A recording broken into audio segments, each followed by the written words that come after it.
ఇక ఇరిగేషన్ మాజీ engineer in chief ENC Muralidhar Rao custody నేటితో ముగియనుంది. అక్రమాస్తుల కేసులో ఏసీబీ అధికారులు ఆయనను అరెస్ట్ చేశారు.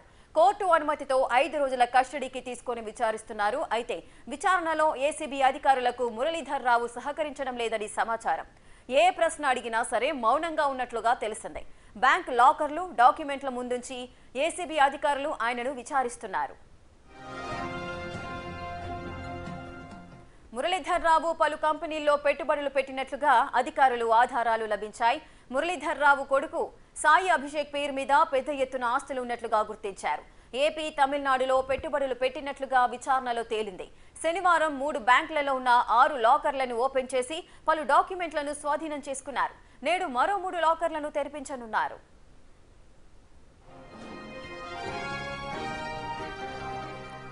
ఇక ఇరిగేషన్ మాజీ engineer in chief ENC Muralidhar Rao custody నేటితో ముగియబోతోంది. కస్టడీకి సంబంధించిన పూర్తి డీటెయిల్స్ మా ప్రతినిధి సుజాత అందిస్తారు. సుజాత, ఈఎన్సీ మురళీధర్ రావు కస్టడీ విచారణ ఈ రోజుతో ముగియబోతున్నట్లుగా తెలుస్తోంది. అధికారులు ఎటువంటి ప్రశ్నలు వేయనున్నారు? కస్టడీ ఏ కోణంలో జరిగే అవకాశం ఉంది ఈ రోజు? అక్రమ ఆస్తుల కేసులో అరెస్ట్ అయినటువంటి మాజీ ఈఎన్సీ మురళీధర్ రావుని 5 రోజుల కస్టడీ కోరుతూ కోర్టులో పిటిషన్ వేశారు ఏసీబీ అధికారులు. అందులో భాగంగానే 4 రోజుల విచారణ ముగిసింది. ఈ రోజు 5వ రోజు. నేటితో కూడా అటు విచారణ అనేది అయిపోతుంది. అయితే ప్రధానంగా అక్రమాస్తుల కేసులో తను పనిచేసినటువంటి ఇయర్స్లో తను సంపాదించినటువంటి ఆస్తులు ఏంటి, వీటన్నిటి మీద కూడా ఏసీబీ అధికారులు విచారణలో ప్రశ్నించినప్పుడు తన అన్ని విషయాలను కూడా దాటవేసే ప్రయత్నం చేశారు అని చెప్పి తెలుస్తుంది. దాంతోపాటు ప్రధానంగా తను సంపాదించినటువంటి ఆస్తులన్నీ కూడా తన కొడుకైనటువంటి సాయి అభిషేక్ మీద పెట్టారు. ఆ ఆస్తుల వివరాలన్నింటినీ కూడా ఇవ్వడంతో పాటు ఎక్కడెక్కడ నుంచి సంపాదించారు, వాళ్ళు పెట్టినటువంటి పెట్టుబడులు ఏంటి, ఎన్ని కంపెనీల్లో ఇన్వెస్ట్మెంట్ చేశారు, వీటి వివరాలన్నింటినీ కూడా సేకరించేందుకు ఏసీబీ అధికారులు ప్రశ్నల వర్షం కురిపించారు. వేటికి కూడా సమాధానం చెప్పకుండా నేను నిజాయితీగా సంపాదించాను, ఎక్కడా అవినీతి ఆరోపణలు నా మీద లేవు, ఏసీబీ అధికారులు అడిగినటువంటి ప్రశ్నలన్నిటినీ కూడా దాటవేయడంతో పాటు సాయి అభిషేక్ పేరు మీద ఉన్నటువంటి ఆస్తులన్నీ కూడా తను సంపాదించుకున్నటువంటి ఆస్తులు, అవి అక్రమ ఆస్తులు ఏమీ కాదు, అన్నిటికీ డీటెయిల్స్ ఉన్నాయని చెప్పినటువంటి నేపథ్యం కనిపిస్తుంది. ఈ నేపథ్యంలోనే ఏసీబీ అధికారులు 6 లాకర్లలో 3 లాకర్లను నిన్న తెరిచి కీలక డాక్యుమెంట్లను స్వాధీనం చేసుకుని డాక్యుమెంట్స్ని తన ముందుంచి విచారించారు. ఈ డాక్యుమెంట్స్కి సంబంధించి ఆస్తులు కావచ్చు, అదేవిధంగా బ్యాంక్ ట్రాన్సాక్షన్ ఎలా జరిగింది, ఎక్కడి నుంచి డబ్బులు వచ్చాయి, అంటే తను ఉమ్మడి రాష్ట్రంగా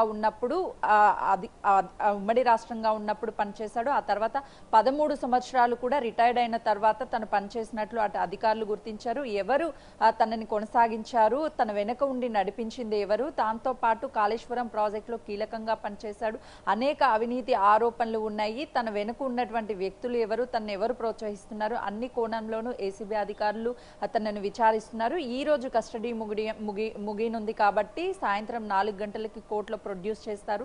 తదనంతరం కూడా రిమాండ్కి తరలిస్తారు. అయితే ప్రధానంగా కాళేశ్వరం ప్రాజెక్టులో పనిచేసినటువంటి ఈఎన్సీ మురళీధర్ కావచ్చు, అదేవిధంగా నూనె శ్రీధర్తో పాటు మరొక వ్యక్తిని, మొత్తం 3 ఇళ్లలో ఏసీబీ సోదాలు నిర్వహించడం, వాళ్ళందరినీ కూడా రిమాండ్కి పంపించారు. కాబట్టి ఇంకా ఎవరున్నారు, పైన ఉన్నటువంటి అధికారులు ఏమైనా వీళ్ళని ఆదేశాలు జారీ చేశారా, అవినీతి ఆరోపణలు ఇంకా కూడా పెద్ద ఎత్తున కాళేశ్వరం ప్రాజెక్టులో చేసినటువంటి వ్యక్తుల మీద ఉన్నాయి కాబట్టి వాళ్ళకు కూడా ఏసీబీ అధికారులు సోదాలు చేసే అవకాశం చాలా స్పష్టంగా కనిపిస్తుంది. అయితే కాళేశ్వరం ప్రాజెక్టే కాకుండా మేడిగడ్డ ప్రాజెక్టుకి సంబంధించి కూడా అనేక అవినీతి ఆరోపణలు ఉన్నటువంటి నేపథ్యంలోనే ప్రభుత్వానికి విజిలెన్స్ రిపోర్ట్ కూడా ఇచ్చింది. ఆ రిపోర్ట్లో ఉన్నటువంటి ఆధారంగానే ఈ కేసు విచారణ అయితే కొనసాగుతుందని చెప్పాలి. ఈ రోజు మురళీధర్ చెప్పేటువంటి విషయాలు, ఈ అవినీతి ఆరోపణలు తన మీద ఉన్నటువంటి వాటి మీద ఒక క్లారిటీ వచ్చే అవకాశం ఉంటుంది. ఖచ్చితంగా కూడా తను పెట్టినటువంటి పెట్టుబడులు కంపెనీలో ఆంధ్ర, తెలంగాణతో పాటు మరికొన్ని స్టేట్లో కూడా